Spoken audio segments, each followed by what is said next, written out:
Í heimi einnota plastleikfanga gott að sjá falleg tréleikföng sem endast og endast, ganga frá einni kynslóð til annarar og eru svo vönduð að unun að. Við rákumst á fallegan og velgerðan vörubíl daginn og ákváðum að heimsækja smiðinn sjálfan. Það var einhvern veginn mottóið hjá manni í gamla daga að ef hlutirnir endast þá oft spurt hver gerði það, en ekki hvað kostuðu þeir. Það fór kannski meiri vinna í hlutinn, en það borgaði sig. Svona þegar frá leið, hann endist betur. Já. Það var svona mottóið. Þú ert húsasmíðameistari, menntaður. Já. Hugmyndin að því að smíða leikföng kom hvenær? Allir það ekki bara verið með móðurmjólkinni.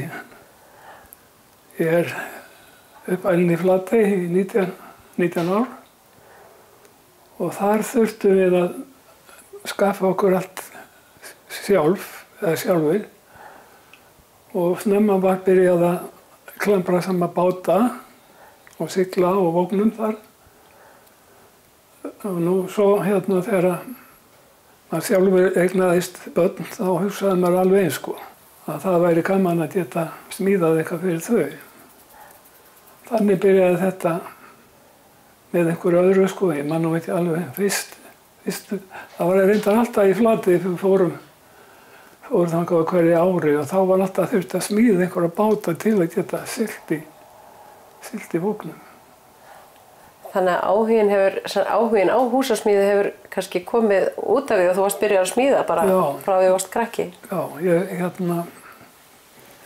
ég fylgdist betur með bátasmíði heldur en húsasmíði. Það var eðlilegt í Flatey bæði að gera við báta og smíða nýja, svona trillur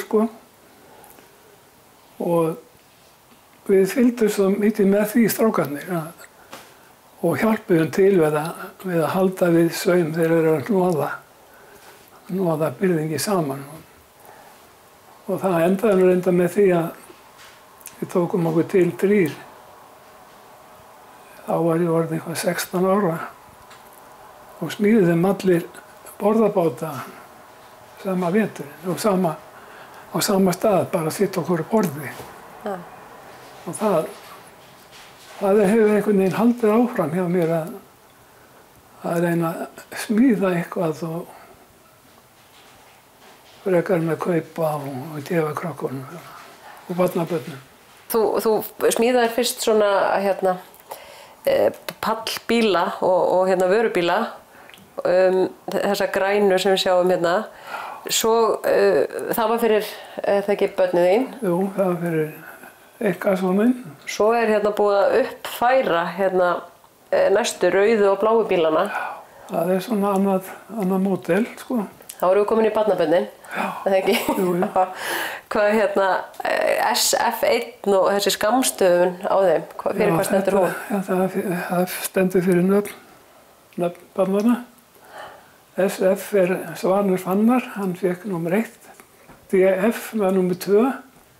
Og það Daði Freyr. Svo þarna BR, það er bróðir Svans. Hann heitir Björgvin Rúnar. Smíða svona 10 bíla, minni það. Já. Sumir fóru í sölu og aðrir í jólapakka. Og þarna erum við komið fjaðrir og Já, er það ekki? Þarna eru svona fjaðrir og hægt að beygja fram hjólunum Já. Náttúrulega sturta á öllum pöllunum. Og í dag ertu ennþá að smíða, það ekki? Í dag er ég að já, ég hef náttúrulega búin að smíða í gegnum tíðina fyrir krakkana, hillur og bæði stórar og smáðar og útskornar. Konan hefur nú aðalega séð úrskurðinn. Og Já, sker hún út? Já, hún sker út og tálkar. Já. Og svo ég smíðaði því dálítið mikið af jólatrjám. Já. Búin að smíða held ég 70-80 stykki þegar ég hætti því og leyfði dóttir Bjargar að láta framleiða þau ellendis.